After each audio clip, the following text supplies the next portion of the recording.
I'm Chris McGrath. I'm a vet in Kilmacthomas, Comeragh Veterinary. We're now an 8-vet veterinary practice. We do cattle work, horse work, and we have a good companion animal offering as well. Michael Kavanagh is my name, from Dunnabratton. It's between Bunman and Anstown. I'm a dairy farmer and a beef farmer. What do I enjoy most about being a vet? I really enjoy the clinical aspect of it, and for me the social aspect is a big part of it too. I'm from this area, I grew up here. I like being part of people's lives, I like being helpful, and I just enjoy meeting people and hearing the stories. It's wonderful. Best thing I find about farming is that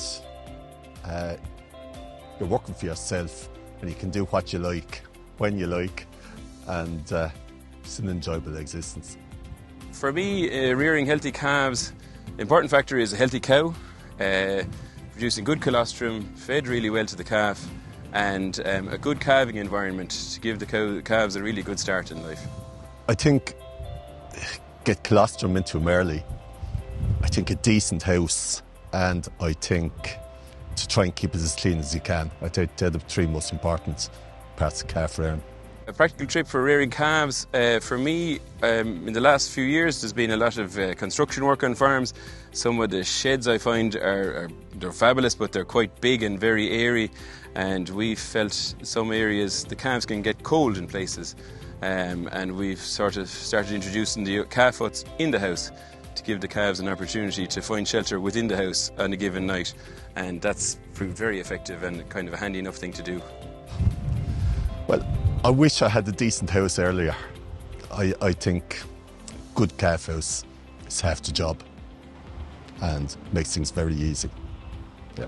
The best bit of advice I got, I picked up in an unusual place. It was in Arkeen Hospital, and one of the maintenance crew was passing by the hallway and he was chatting to some of his pals, and I don't know how it came down, but he said, "You know the story, lads," in his best city Waterford accent he says, "Happy wife, happy life."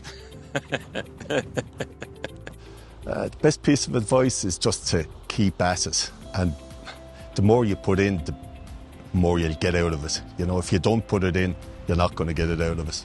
For me, there's in terms of favourite podcast or TV show or book, there's so many to choose from, but my favourite animal related story is a story called Charlotte's Web by an American author. It's 70 or 80 odd years old now, but it's a wonderful story. Everyone should read it. Best thing about healthy calves is it frees up time. You're not, when you have a bad batch of calves, the whole day is gone, and it just makes life easier. For me, my kind of physical health and well-being, I just through injury and various things I can't run very much anymore or walk even, but I got into swimming, and I got quite good at it, and I find it very enjoyable, and be it indoor or outdoor, it's a wonderful thing to take on, and I find it really helpful. That's a funny one, because some people don't need anything. Some farmers just like farming so much that, you know, it's their hobby, it's their life. You know, but it's nice to read, or I like music as well, you know, watch sport, you know, anything that give you a break from it. In veterinary practice now, and in human health, this whole One Health concept, where we're all on this world together, trying to reduce the use of antibiotics is critically important, and any of these biological products such as precision microbes are a wonderful addition to our repertoire to help kind of keep animals healthy and just maintain good quality production and good welfare. I think there's a lot of money to be made out of it. You'll never make a fortune out of farming. So a funny moment that, well, veterinary is full of funny moments really.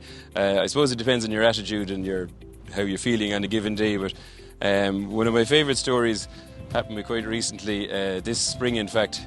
It was a busy St. Patrick's weekend, and in our practice we have 2 vets on call at all times, so it gives us every opportunity to do their work really well and not feel under pressure.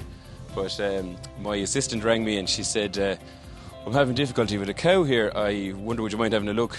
And I wasn't far away, so we came to have a look anyway. So it was a Saturday, and the main herd owner, the son, was at a wedding, so Dad was left in charge, and Dad had called, the cow had been out grazing that day. There was a lot of pressure on feed this particular spring, so they'd gone out grazing and it wasn't such a great day. They might have been better if they'd stayed in. But this cow came in and she was very cold. She was perished. This story, it kind of bridges the generational gap between father and son, between technology and nature, because the dad said, "Oh, my son has been on to me to say the app on his phone is telling him that the cow needs attention, and what do you think is wrong?" So we sized up the cow anyway, and we did what we could for her. Fortunately, she had come into a really good bed of straw, so she was fairly nicely, snugly settled down. We did what we could for her, and I said, "Sure, I'll come back tomorrow and we'll have a look and see." So next morning I was out early, and I said, "I'll steal a march on the farmer now, I'll go before he rings."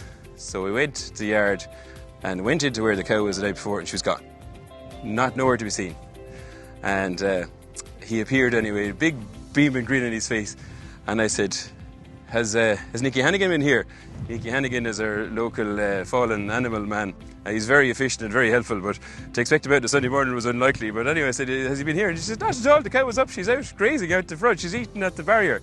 And just the pen was kind of curious, he couldn't see where she could have access to the outside. So she'd made a full recovery and was great form. And the farmer told me, "My son rang last night about 2 o'clock and told me, the app says the cow was dead. And here she is this morning and she's fine, isn't that gas?" And I said to him, "Sure, it's brilliant, wonderful." And this particular man now would, like most farmers I suppose, always want to know what you did, so to help avoid him ringing you the next time perhaps.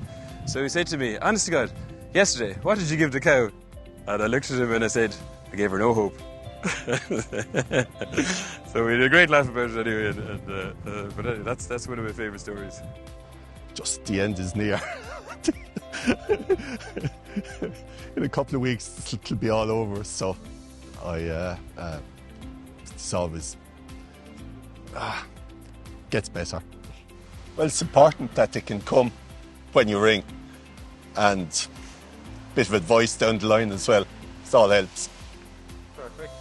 I feel it's good to have farmers having confidence in you, being kind of, willing to work with your advice, take your advice, and it's for the better production and welfare of their animals, and that means they can pay our bill better. So it's a win-win. That work?